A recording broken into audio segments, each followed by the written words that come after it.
योगी ने दिलाया सूर्या चौहान को इंसाफ, मास्टरमाइंड असद का ऐसे हुआ एनकाउंटर। 8 महीने पहले हुआ था विवाद, लेकिन बदला लेने के लिए असद बकरीद का ही क्यों कर रहा था इंतजार। सीसीटीवी से मिला था सबूत, फोर्स ने घेरा इलाका, सूर्या की मां ने जो मांगा योगी की पुलिस ने पूरा कर दिया। सूर्या चौहान के साथ जो कुछ हुआ उसकी प्लानिंग 8 महीने पहले से शुरू हुई थी, लेकिन असद ने सिर्फ बकरीद का दिन और तारीख क्यों चुना, वजह जान के आप हिल जाएंगे।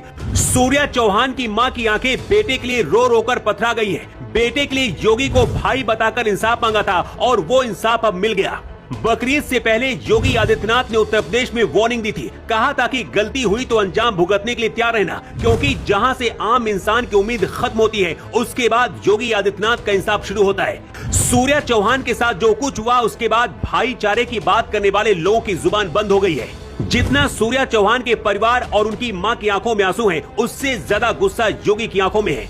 असली मास्टरमाइंड असद का यूपी पुलिस ने एनकाउंटर करके ऊपर पहुंचा दिया है, लेकिन असद के पीछे कौन कौन है, बकरीद के दिन ही घटना को अंजाम क्यों दिया गया था, इसकी वजह भी जान लीजिए। असद एक समय सूर्या चौहान का पड़ोसी था। सूर्या और असद एक साथ घूमते दिखते थे। असद का परिवार पहले सूर्या के घर वाली गली में रहता था। करीब 6 महीने पहले उन्होंने अपना घर बेचा था। इसके बाद ही असद हमेशा सूर्या के घर वाली गली में घूमता रहता था। कभी पक्के दोस्त रहे सूर्या और असद के बीच करीब 8 महीने पहले एक विवाद हुआ था और उस दौरान दोनों का विवाद सुलझाया गया था। इसके बाद फिर से दोनों दोस्त बन गए थे। 8 महीने पहले सूर्या और असद के बीच बाइक चलाने को लेकर विवाद हुआ था, लेकिन असद के दिमाग में बदला चल रहा था। 8 महीने तक उसने इंतजार किया। बकरीद से पहले योगी आदित्यनाथ ने नमाज से लेकर कुर्बानी तक के लिए सख्त ऑर्डर दिए थे, लेकिन इसके बाद भी असद अपने दोस्तों के साथ मिलकर अपने सबसे करीबी दोस्त और अच्छे दोस्त सूर्या को ही मारने का प्लान बनाया।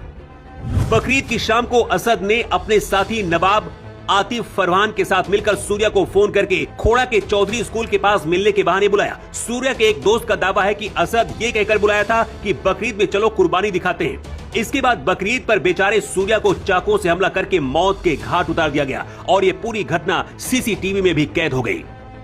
सूर्या की मां ने योगी आदित्यनाथ से मांग की थी कि उनके बेटे के साथ जिस तरीके से किया गया गुनहगारों का एनकाउंटर हो और बुलडोजर चले। यूपी पुलिस आरोपियों को पकड़ने के लिए कई टीमें तैयार की। इसके बाद जाल बिछाया गया। बताया जा रहा कि योगी आदित्यनाथ तक जब ये मामला पहुंचा तो योगी ने पुलिस को किसी भी हालत में जल्दी से जल्दी आरोपियों को पकड़ने का ऑर्डर दिया। यूपी पुलिस ने 50,000 रुपए का इनाम भी घोषित कर दिया। पुलिस की टीमें लगातार छापेमारी कर रही थी और दबिश दे रही थी। इसी बीच पुलिस को खबर मिली कि असद अपने किसी साथी से पैसे लेने इंदिरापुरम वसुंधरा इलाके की तरफ आ रहा है। इसी दौरान मुठभेड़ हुई और यूपी पुलिस की गोली से एनकाउंटर में असद मारा गया। ये सूर्या चौहान की मां है, जिनकी आंखें रो रो कर बेटे के लिए पथरा गई हैं।